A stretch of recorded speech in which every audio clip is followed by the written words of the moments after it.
আজকে এই জিওলজিক্যাল ম্যাপটা করব। এটা একটা ফল্টের ম্যাপ। এটা একটা অবলিক ফল্ট। এই ফল্টটা বাঁকা আছে, অবলিক। ঠিক আছে, কীভাবে করবো সেটা আলোচনা করব।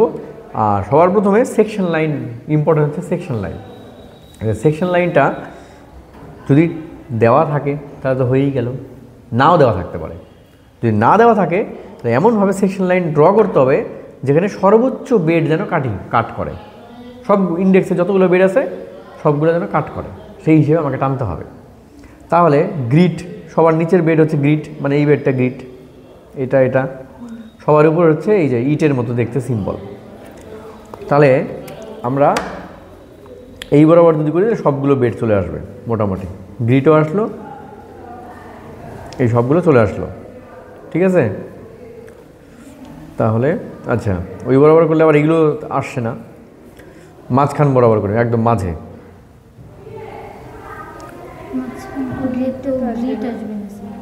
চলে আসবে। ম্যাপ যখন করবো মোটামুটি চলে আসলে, একটা বেড আসেনি, বাকি সব চলে আসছে। ঠিক আছে, এইভাবে, আচ্ছা এইভাবে করি তাহলে হবে, তাই না? হ্যাঁ, এই যে এইভাবে করি, তাহলে গ্রিড চলে আসছে, সবগুলো বেড চলে আসছে। তাহলে এই সবগুলো, এই হচ্ছে সেকশন লাইন। এটা হচ্ছে সেকশন লাইন সিলেকশন, যে কীভাবে আমরা সেকশন লাইনটাকে সিলেক্ট করব। তাহলে সেকশন লাইন সিলেকশনের নিয়ম হচ্ছে সবগুলো বেড যেন কাট করে, কিন্তু যদি দেওয়া থাকে সেখানে সবগুলো বেড নাও কাট করতে পারে। ঠিক আছে, আর প্র্যাকটিসের জন্য তোমরা চোখ বন্ধ করে সেকশন লাইন ড্র করতে পারো, কিন্তু সাইন্টিফিক নিয়মটা হচ্ছে সবগুলো বেডকে কাট করবে। ঠিক আছে, আচ্ছা এবার ফল্টটাকে, প্রথম কাজ হচ্ছে ফল্ট আইডেন্টিফাই করা। তাহলে আমাদের ফল্ট কোনটা? এই যে সোজা একটা ফল্ট লাইন দেওয়া আছে। এবার এই ফল্টের উপরে ডিপ টানা যায় কিনা দেখতে হবে। যদি ফল্টের উপরে ডিপ টানা যায় তাহলে, ডিপ টানা গেলে তাহলে সেটা অবলিক ফল্ট। তাহলে দেখি আমরা ডিপ টানা যায় কিনা। দেখো এখানে এই যে 800 একটা, আবার 800 ঘুরে আসছে, এই যে দুটো 800 আছে, তাহলে এখানে একটা স্ট্রাইক লাইন টানা যাবে। যদি স্ট্রাইক লাইন টানা যায় তার মানে ডিপ হবে, আর যদি স্ট্রাইক লাইন টানা না যেত তাহলে কিন্তু ডিপ হতো না। তাই দুটোকে যোগ করে দিই।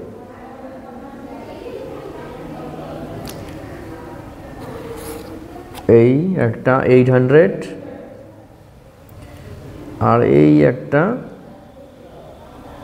700 বা 900, একদম ছোট্ট ডিপ হবে আর কি। এই হচ্ছে 900, সরু একটা ডিপ হলো। এই যে একটু বাঁকা হয়ে গেল, এটাকে একটু ঠিক করি।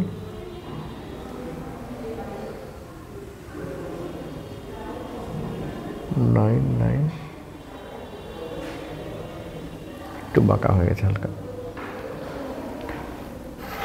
তাহলে এটা হচ্ছে, একটা হচ্ছে 8, এটা 800 আর এটা হচ্ছে 900। তাহলে ডিপ কোন দিকে? এইদিকে, মানে এদিক থেকে এইদিকে ডিপ। তাহলে এইভাবে ফল্টের ডিপও নির্ণয় করা যেতে পারে। ঠিক আছে, তাহলে এবার এটা কী করবো? এই ডিপটা এখানে বসাবো, এই ছোট একদম, এই হয়ে গেল। ডিরেকশন কোন দিকে? এটা এ, এটা বি, এ থেকে বির দিকে। তাহলে এখানে আমাকে একটা ডিপ টানতে হবে।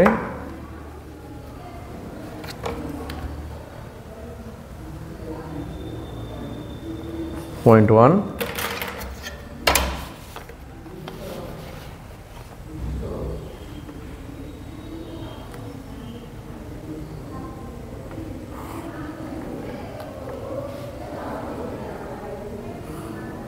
এই যে ফল্টটা বাঁকা হয়ে গেল।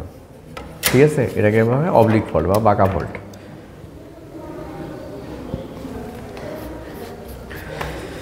হয়ে গেল ফল্ট। এবার কাজ হচ্ছে আমার, এখানে দেখতে হবে কয়টা যুগের শিলা আছে। ইন্ডেক্সটা দেখো, একটু নিচের দিকে আসো। এই দেখো, একটা আছে জুরাসিক, একটা আছে অর্ডোভিসিয়ান, মানে দুটো যুগ, আর নিচে আছে আগ্নেয় শিলা। তাহলে এই নিচে যাও, একটু যাও, এই বেডের এখানে যাও। হ্যাঁ, এই যে 3 ডট, এই 3 ডটটার এখানে এটা হচ্ছে, এইটা হচ্ছে আনকন্টিনিউটি লাইন। ঠিক আছে, তো 3 ডট আনকন্টিনিউটি, তার মানে এই যে এটা হচ্ছে আনকন্টিনিউটি লাইন। আমরা একটা অন্য কালার দিয়ে আনকন্টিনিউটিটা চুজ করবো। দাও তো একটু, অন্য কালারের পেন দাও। তাহলে এইটা হচ্ছে আনকনফর্মিটি। এই যে এই লাইনটা হচ্ছে আনকনফর্মিটি লাইন। আচ্ছা, এটা আমার সেকশনে টাচ করে নাই, এটা নিয়ে অত ভাবার ব্যবসায় নয়। এই যে এইটা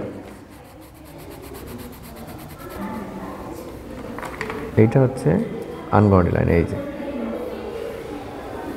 এই পাশে এটা, আর এই পাশে 3 ডট মানে এটা, তাই না? এই যে ফল্টের দুপাশে, হ্যাঁ, এই হচ্ছে আনকনফর্মিটি লাইন। এবার আমার কাজ হচ্ছে থ্রো বের করা। প্রথম কাজ হচ্ছে থ্রো বের করতে গেলে আনকনফর্মিটি কিংবা অন্য বেডের উপরে স্ট্রাইক লাইন টানতে হবে। তাই দেখি আনকনফর্মিটি স্ট্রাইক লাইন টানা যায় কি না।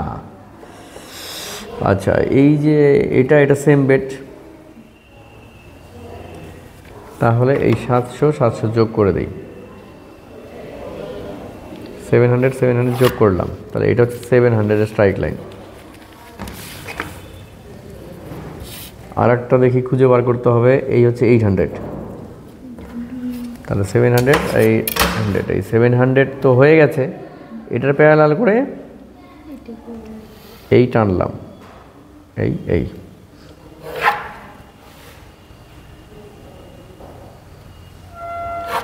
যে এটা কত? 800। ডিরেকশন কোন দিকে? এই দিকে।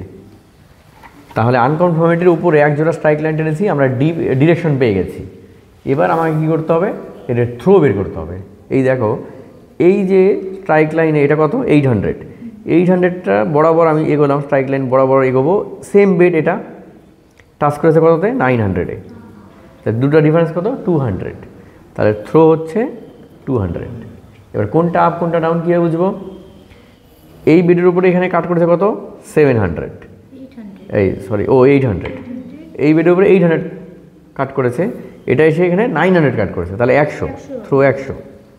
এবার এটা 8, এটা 9, এই পাশে কম, এই পাশে বেশি। তাহলে এটা হচ্ছে আপ, যে পাশে বেশি আপ, যে পাশে কম সে পাশে ডাউন। ঠিক আছে? তাহলে আনকনফর্মিটি কাজটা আগে করে নেই আমরা। ডিপটা বসাই আগে। এই হচ্ছে ডিপ, আমি বসাতে পারি কিন্তু যে কোনো জায়গায় বসাতে পারি। এই লাইনের যে কোনো জায়গায় আমি বসাতে পারি ডিপ। তাহলে এই পাশে বসাই আমি, কিন্তু চেষ্টা করব যেখানে কাটিংটা আছে সেই দিকে নেওয়ার জন্য, কিন্তু চাইলে আমি যে কোনো জায়গায় বসাতে পারি।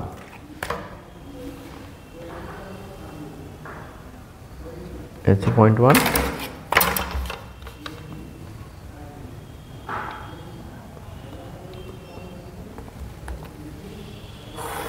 এই হচ্ছে ডিপ।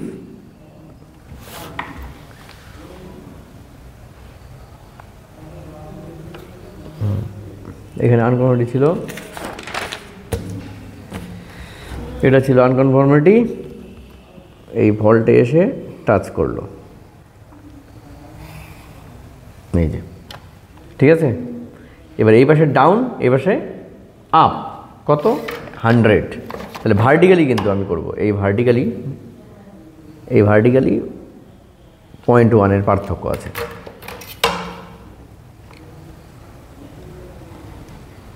তাহলে এই 0.1 দেখো, এই যে মিলে গেল সুন্দরভাবে।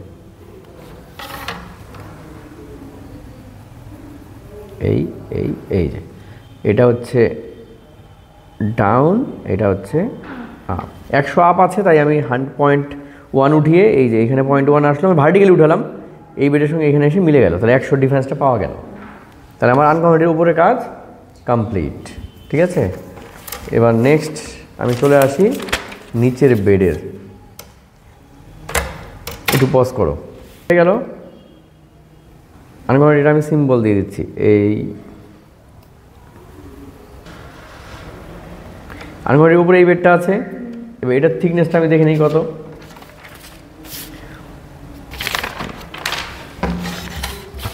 এই যে এই স্ট্রাইক লাইন বরাবর যদি যাই, 800টা 900-এ টাচ করেছে। এই যে 800 বেডের উপরে গেলাম, 900-এ টাচ করেছে, তাহলে থিকনেস হচ্ছে 100। তাহলে 0.1 উঠিয়ে, 0.1 উঠানোই আছে এই বেড থেকে 100, মানে 0.1। এই যে সুন্দর মিলে গেল।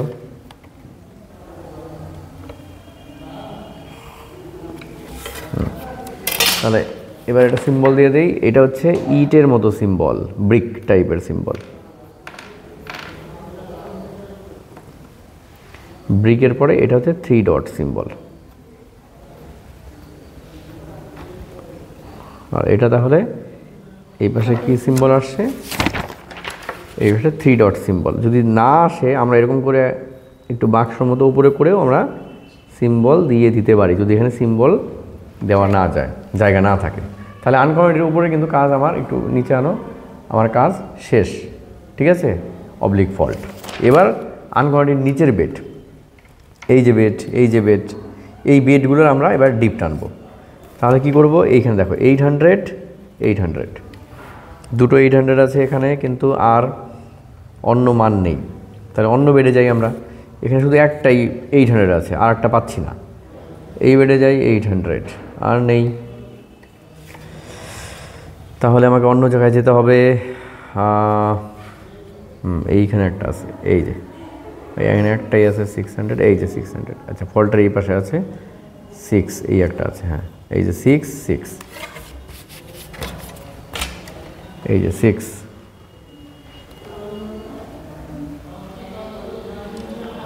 এই 6, আর এই হচ্ছে 7।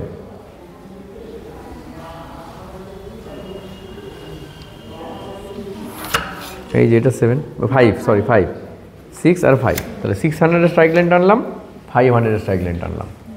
নিচে আসো, এই যে এই বেডটা আরেকটু এদিকে যাও, এই বেডটার এই যে এখানে 6 6 টেনে দিয়েছি, আর এখানে 7 টেনে দিয়েছি। আমি কিন্তু ফল্টের এই পাশে আমি ভাবিনি, ফল্টের এই পাশে কোথায় লাগে লাগবে আমার দেখার দরকার নেই। আমি ফল্টের এই পাশে এই বেডের উপরে স্ট্রাইক লাইন টানলাম, সেই জন্য 6 6 6 মিলে একটা স্ট্রাইক লাইন, আর আরেকটা আছে 5, একটাই আছে বিন্দু, তাতেও সমস্যা নেই, সেট স্কোয়ার দিয়ে আমি মিলিয়ে দিতে পারি। তাহলে এই হচ্ছে 5। তাহলে ডিপ টানার ক্ষেত্রে একটা নিয়ম মনে রাখতে হবে, একটা বেডিং লাইনে দুটো পয়েন্ট মিনিমাম থাকতেই হবে। এই যে দুটো পয়েন্ট মিনিমাম থাকতে হবে। দুটো পয়েন্ট টানার পরে হয়ে গেল, তাহলে এটা 600 স্ট্রাইক লাইন, আর দেখা গেল একটাই বিন্দু আছে, তাহলে সেখানেও আমরা এটা দিয়ে সেট স্কোয়ার প্যারালাল করে আমরা এরকম টানতে পারবো, এটার সাপেক্ষে টানতে পারবো। দুটো মান সবসময় থাকতে হবে এরকম ব্যাপার নেই, কিন্তু প্রথম যে স্ট্রাইক লাইন টানবে দুটো মান থাকতেই হবে, তার প্যারালাল করে আরেকটা তুমি স্ট্রাইক লাইন টানতে পারো। তাহলে হয়ে গেল। এবার ডিপ নেই,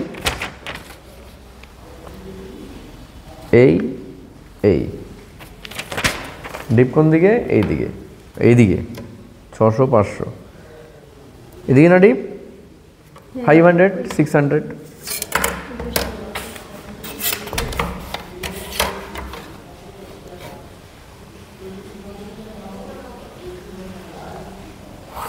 এই টানলাম, এই বেডটা টানলাম, মানে কোন বেডটা টানলাম আমাকে বুঝতে হবে। আমি টানলাম এই বেডটা, এদিকে টানলাম, ঠিক আছে।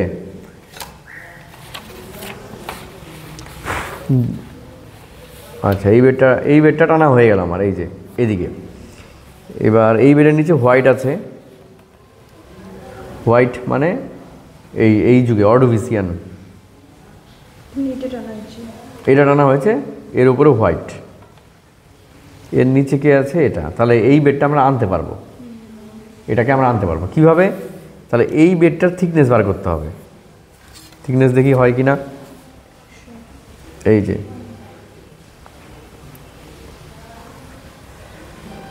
এখানেই টানতে হবে, কারণ ফল্টের বসে যাওয়া যাবে না। এটার প্যারালালি আমি এটা টানলাম, দেখো 400টা গিয়ে 500 টাচ করলো, এই যে 400, এদিকে আসো, এই যে স্ট্রাইক লাইন আমি একটা টানলাম, এই একটা বেডিং লাইন, এই একটা বেডিং লাইন, আমি এই স্ট্রাইক লাইনের প্যারালাল করে এখানে একটা স্ট্রাইক লাইন টানছি, ঠিক আছে। এই যে এই টানলাম, 400টা গিয়ে 500-এ টাচ করলো, তাহলে থিকনেস কত 100, তাহলে 0.1 নামাবো, ভার্টিক্যালি 0.1 নামাবো। এবার থিকনেস বার করা নিয়ে যদি কারো সমস্যা হয়, আগের একটা ভিডিও আছে শুধু থিকনেস কীভাবে বার করতে হয় সেটা দেখতে হবে, তাহলে থিকনেস বের করার নিয়মটা ক্লিয়ার হয়ে যাবে। এবার এইটা গিয়ে এইখানে টাচ করলো,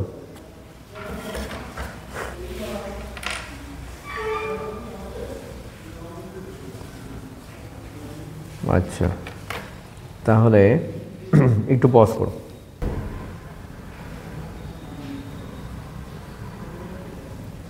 আচ্ছা, এখানে টানাটা একটু গন্ডগোল হলো। আমাকে কি করতে হবে? আমাকে এখানে একটু জটিলতা আছে।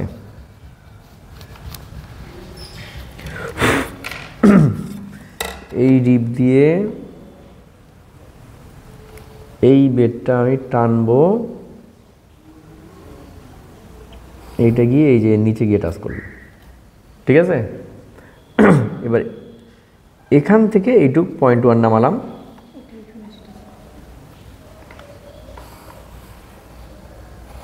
এই যে হয়ে গেল।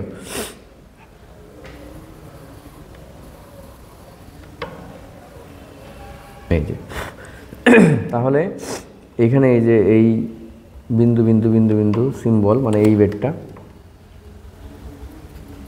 এর উপরে হোয়াইট আছে, এখানে একটা কাটিং আছে হোয়াইট, হোয়াইটের নিচে এই যে বড় দানা। ও, তাহলে এটারও থিকনেস বার করতে হবে, এটারও থিকনেস বার করতে হবে, কারণ আমি এটা পেয়ে গেছি, এটা পেয়ে গেছি। ও, এটা এই এই বিন্দুর থিকনেস বার করতে হবে। তাহলে এটা কোথায় থিকনেস বার করি? তাহলে এটার প্যারালাল করে আমি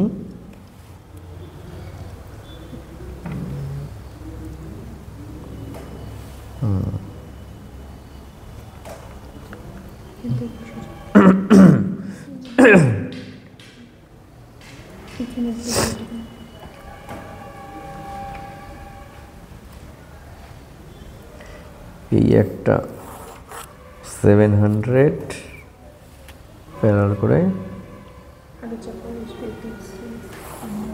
এই একটা 600, তাহলে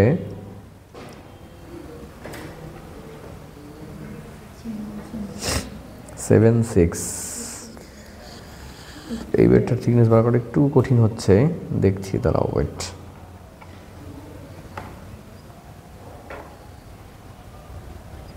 পজ করো।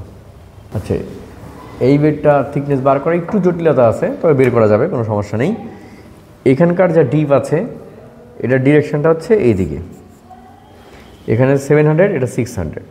তাহলে আমরা যদি এদিকে এগোই, উল্টো হচ্ছে, কারণ আমার ডিপ তো অ্যাকচুয়ালি এদিকে, মানে এদিকে, তাহলে এদিকে ডিপ, বাঁ পাশে কে থাকবে?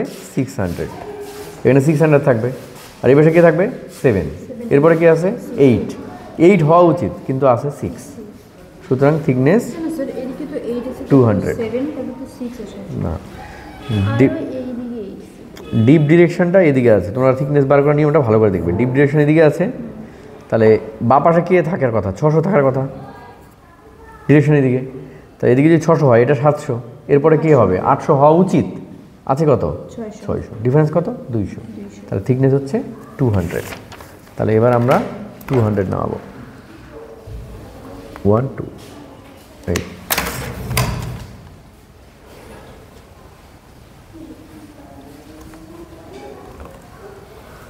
এই হচ্ছে 200, এই যে হয়ে গেল। এবার হচ্ছে আমাকে এটা আপ, এটা ডাউন, তাহলে এখান থেকে 0.1 নামবে, এখান থেকে 0.1 নামবে, আপ ডাউন আছে 0.1, একটু এই হচ্ছে, এই দেখো সুন্দর মিলে যাবে, মিলে যাওয়ার কথা, একটু মিলিয়ে দিতে হবে, ওখানে প্রোফাইলটা একটু উঠিয়ে দিতে হবে।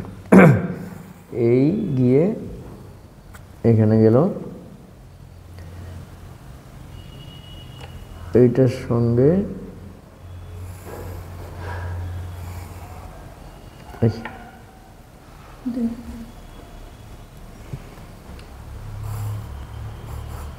এইটার সঙ্গে এটা মিলছে, এইটা গিয়ে এই যে